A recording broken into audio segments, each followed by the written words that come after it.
Hello, ladies and gentlemen. Welcome to my PvP skills and strategy series. I am Sylphin. In this video, we're doing something different. We are trying out Iggy Scorch. Now, we're just going to talk about him. It's just going to be a discussion showcasing certain things in a bot game. So this isn't for everyone because I simply want to discuss Iggy Scorch. We tried him out on my stream a few days ago. And you know what? It was much better than I thought. He actually worked fairly well. And I just want to talk about with you guys, hopefully down in the comments as well, what makes Iggy Scorch viable in today's meta.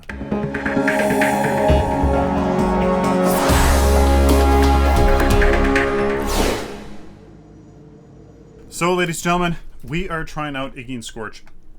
And I think that just like any caster, Mana Potion and a Healer Token is going to work really well for him here in this early game. I don't think he's any different from any other caster, and having that is going to work really well for him in this early game.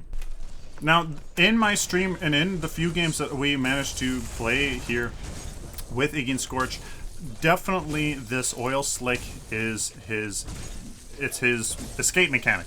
Haste plus 20 max movement speed for 2 seconds, and definitely helps obviously with his escape. He didn't have any issues with escaping here in this early game. If anything, he actually had an easier time here in this early game than a lot of casters do, simply because you can put down this turret and simply just kind of stay passive up here and dive in and out only when you need those last hits. So I actually found it relatively easy to kind of do pretty much anything here. And of course these bots are just ridiculously stupid, but I found it really easy. And in our player games as well, I was up against both a Gideon that didn't really, I'm pretty sure he didn't even have a hot clue how to lane against a Iggy Scorch, simply because he probably had never seen one before.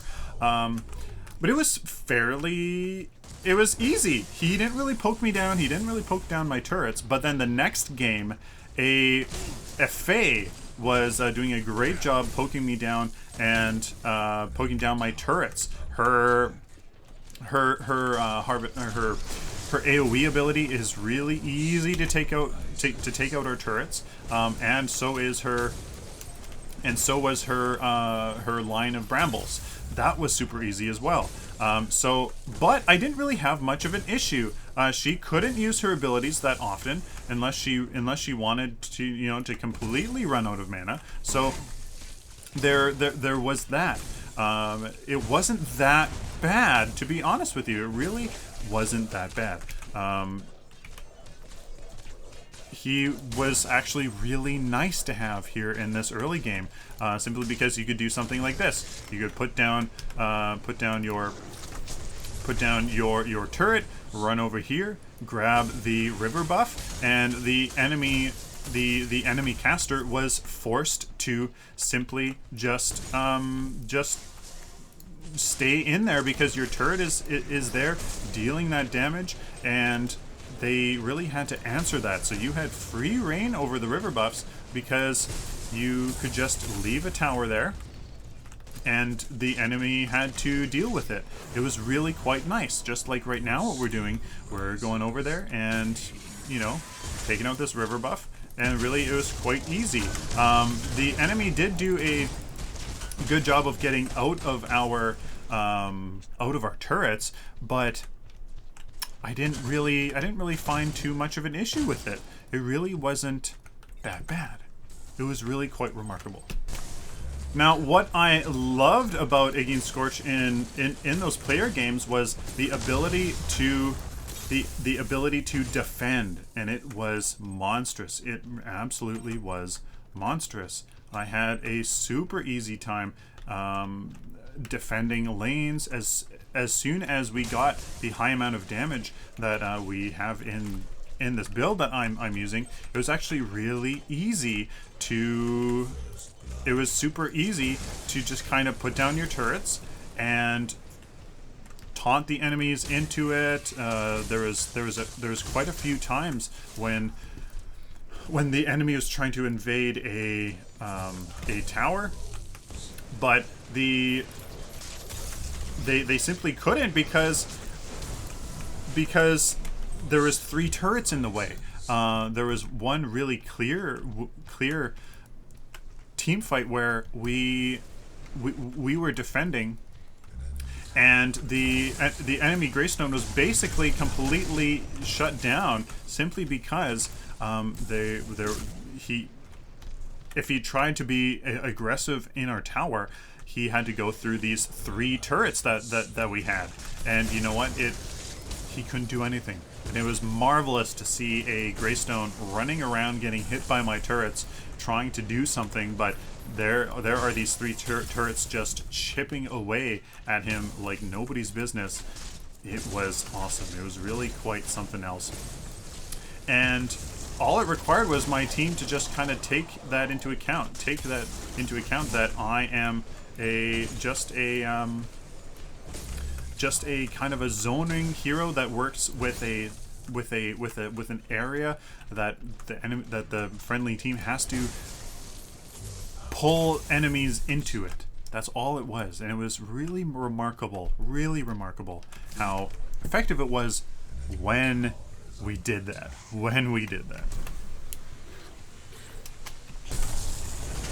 Now, one of the best things about his oil spill that has been changed most recently is that it does significant more damage, I do believe. And you know what? You actually really do notice that difference here in Monolith. You notice that his oil spill here actually does deal a fairly significant amount of damage. 131 here with just 2 6-point cards, and at level 1. It was actually really quite surprising. Now, that little burst of damage can be done from fairly far away, not a Gideon's Cosmic Rift far away, but a surprising distance. Now, if your basic attack doesn't necessarily go that far, but if an enemy team is trying to advance through your line of turrets, there is actually it is very much possible for you to throw that down there on the enemy team as you use those turrets to ignite it. It was absolutely very much viable. Now, the best thing about pushing those towers, as you saw, was Iggy Scorch's ability to actually throw down turrets inside the tower range while actually just staying outside the tower range. So I can come in here, put some towers down underneath the tower, the tower range, be outside the tower range so that the tower doesn't attack you, and actually do a considerable amount of damage. Having turrets inside the enemy's tower that's just free damage on them actually was quite substantial. It really did push the enemy team back, and was like, I'm getting hit by this Iggy Scorch from inside your own tower. It was actually quite effective. All it required was just the team to kind of rally behind this Iggy Scorch and kind of not protect the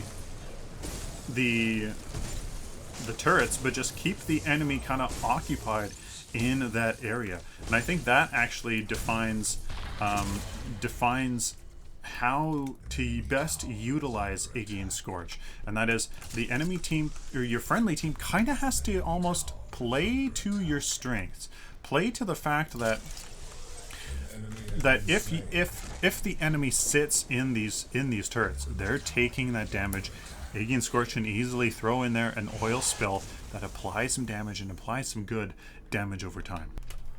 Now, one thing I did find is that in open ground, without an objective nearby, without support of a tower of your friends, it made it very difficult for pretty much anything to be done.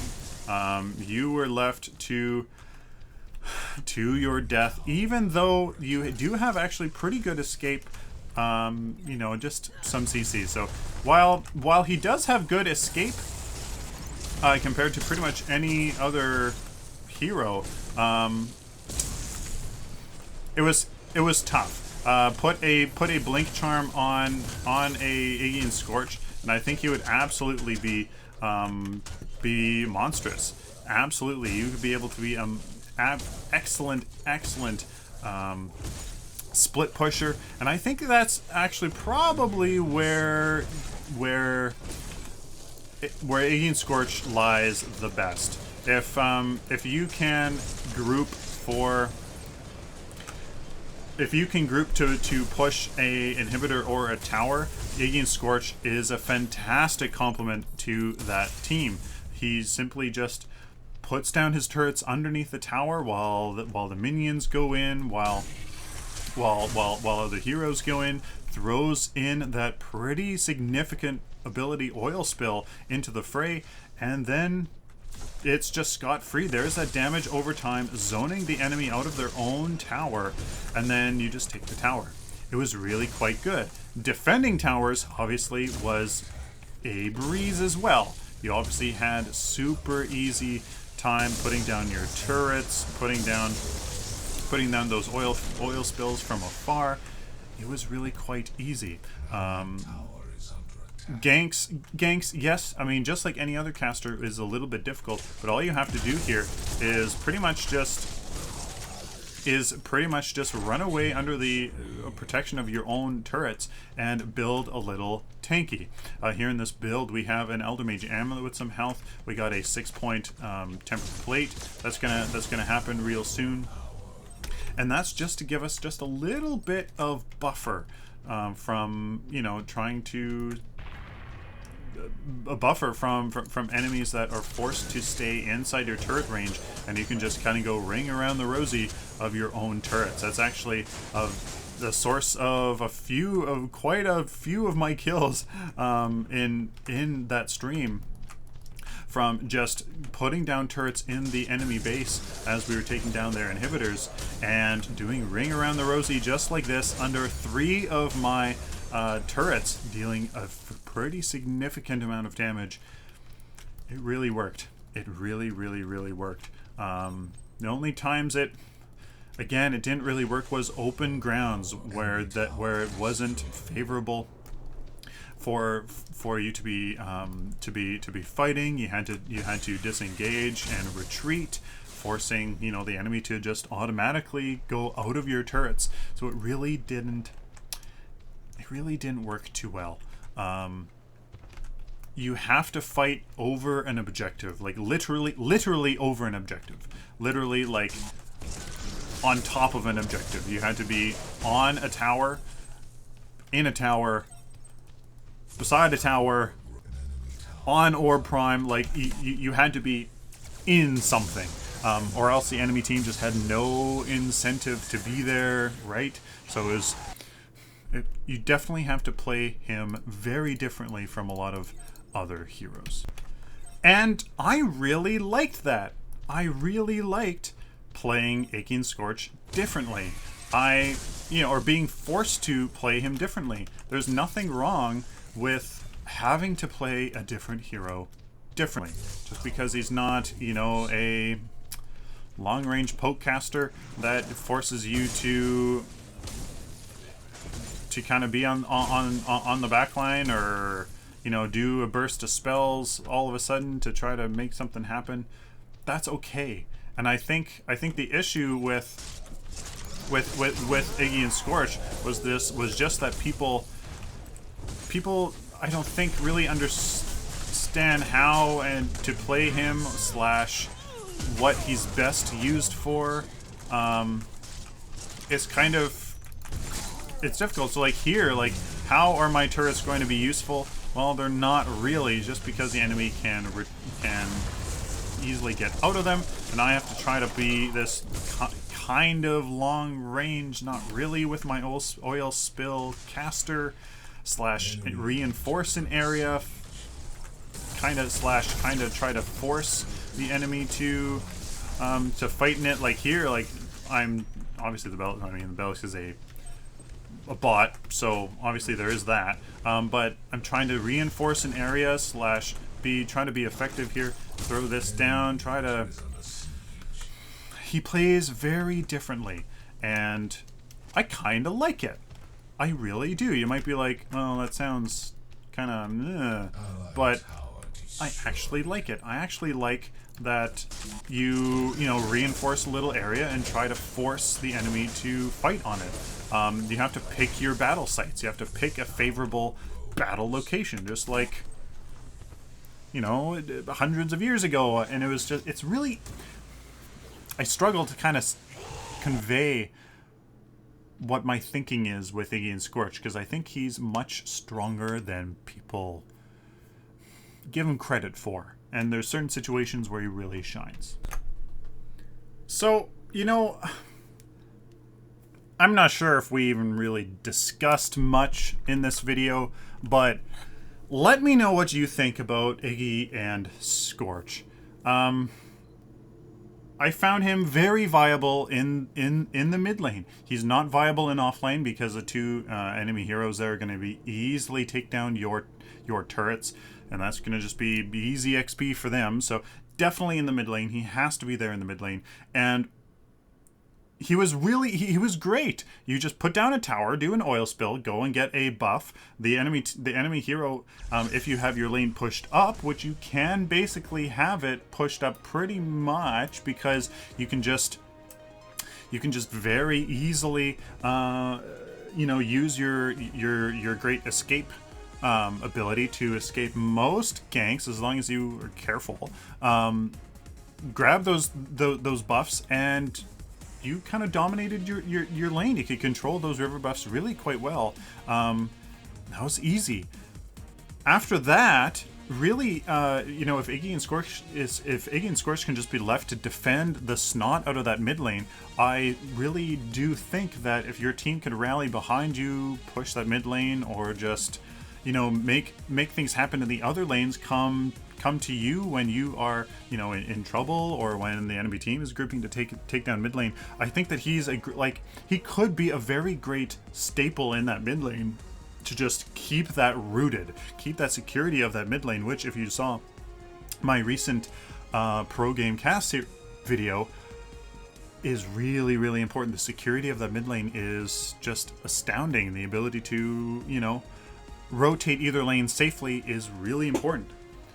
After that, really, I did find he obviously was weak in open areas, where, you know, battles were shifting. It was either on the forefoot or the back, or the back foot. You're either just kind of completely steamrolling over the enemy, or you're just kind of retreating. That was not a great scenario, because people would just walk right through your turrets. So as long as you have a really great controlling team, a team with a lot of crowd control, I think Iggy Scorch actually does really well. If you were being appropriate and actually engaging on siege objectives, engaging on objectives that force people to stay there, right? If the enemy team wants to defend that tower, well, then they got to stay there to defend it. So that's when his turrets really work well. If the enemy team's trying to take your tower, you can put your turrets right down there and just let those go to work on the heroes that are forced to stay there if they want to take that tower. I think if you focus on objectives, I think Iggy and Scorch can be great. His oil spill in the mid, it's definitely starting in the mid game, actually does a surprising amount of damage. That initial burst of damage from the oil spill, the AoE, when you ignite it, it's actually a lot. It's a lot. So that can't be forgotten. And then obviously his turrets can do a pretty sizable amount of damage, as long as, again, you are on an objective, forcing the enemy team to either defend it, or if they're really trying to get one of your towers. I think he works really quite well. Let me know down in the comments what you guys think of Iggy Scorch. How should he be played? Should he be fixed further? Does he need more buffs? What do you guys think? I was playing him pretty much exactly like in Legacy, with some damage and a tempered and tuned plate, a tempered barrier and a tuned plate, tempered plate and tuned barrier. Pretty much just like Legacy. I really like the idea of a portal stone on him, just because he is a great defender, obviously, so he can be jumping around defending towers. I also like the idea of a blink charm on him so that he can be the ultimate split pusher. He has an escape and he has a and you can put a blink charm on him. Like, you know, the possibilities are endless there. So let me know what you guys think of Iggy Scorch. I don't want him to not be used, and I don't want to go through, you know, 3 draft lobby dodges just to try to play a hero that's in this game, right? I don't want to do it. So let me know what you guys think about Iggy and Scorch. Please like the video if you like it, dislike it if you dislike it, share it with the community. Of course, guys, subscribe if you guys like this content, simply found it useful or enjoyed it. Please subscribe so I can do it for you later. Till next time, like always, stay optimistic and positive.